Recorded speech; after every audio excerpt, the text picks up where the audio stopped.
มาพบกับพวกเขาอีกแล้วกับรายการเอาทักมาทอก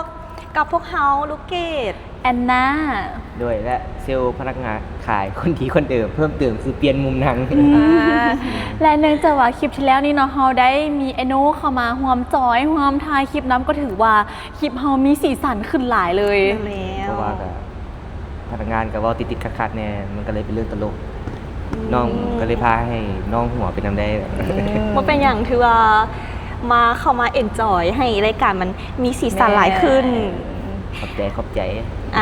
กลับเข้ามาสู่ประเด็นก็คืออาทิตย์นี้พวกเขาจะมาบอกเกี่ยวกับการเป็นม้าของรายการเอาทักมาทอกนะก็คือเริ่มต้นมาจากพนักงานคนหนึ่งที่ต้องการจะเห็นรายการเกี่ยวกับการผสมผสานการล้มกันกับเรื่องของรถบรรทุกเนาะว่าจะเอามาล้มกันแบบใดให้มันไปในทางเว้ใดอย่างประมาณนี้ซึ่งเขาเห็นรายการนี้ขึ้นมาเนื่องจากว่าเขาเห็นลูกค้าแต่ละทานได้มีการเม้นในแต่ละคลิปแล้วเขาก็เห็นรายการนี้ขึ้นมาเพื่อว่าเขามาแก้ไขปัญหาเพื่อว่าบ่ให้เขาตอบได้แบบบ่ทั่วบ่ถึง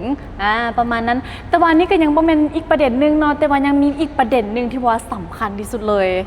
โดยก็คือประเด็นประเภทรถในโชว์รูมของเราเนาะประกอบมันก็จะมีทั้งรถหัวลากรถด้ามรถกระบะ6ล้อแล้วก็รถน้ำมันหลายอย่างที่ในโชว์รูมของเราแต่หลักๆก็จะมีแม่นรถหัวลากแล้วก็รถด้าม10ล้อที่ลูกค้าให้ความนิยมหลายเลยรถหัวลากเนาะมันก็จะมี3สีหลักๆที่อยู่ในโชว์รูมเราที่เราเอามาขายก็จะมีสีขาวสีเทาแล้วก็สีน้ำตาลส่วนประเภทของรถด้าม10ล้อหันจะมี2สีหลักก็คือสีขาวและสีเทาเลยก็คือรถทุกรุ่นในบริษัทก็คือมีหลากหลายสีให้เลือกเลยมันบอกเนาะแม่นกับลูกค้าก็มีสั่งเป็นสีของพิเศษของลูกค้าก็มีแต่ว่าสามารถสั่งได้เลยมันบอกไม่อยากได้สีอย่างโดยแม่นก็ลองถ้าสมมติเป็นสีแรนโบว์ได้ป่ะมันก็ถือว่าเป็นสีที่ท่านเขาให้ได้กับเช็คให้เนาะถ้าได้ถือว่าดีเลยเพราะว่าตอนนี้นะต้องอย่างต้องแบบแตกต่างได้ก็คือดีเลยก็คืออยากได้สีเรนโบว์ก็คือลูกเกดอยากได้หัวสีส้มหางสีเขียวแบบนี้เห็นได้บอโอ้แบบเท่ไม่ได้โตต่อไปมันก็จะมีประเภทพวกหางลากกันเนาะที่บริษัทเขาขายลูกค้าซื้อพร้อมกับรถหัวลากไปนำจะมีประเภทความยาว13 เมตร15 เมตรมีไอโนเข้ามาแล้วพวกเขาคือเอ็นจอยกับการเฮ็ดเวียกหลายเติมเลยเอ็นจอยว่าโบเป็นบ้าโอ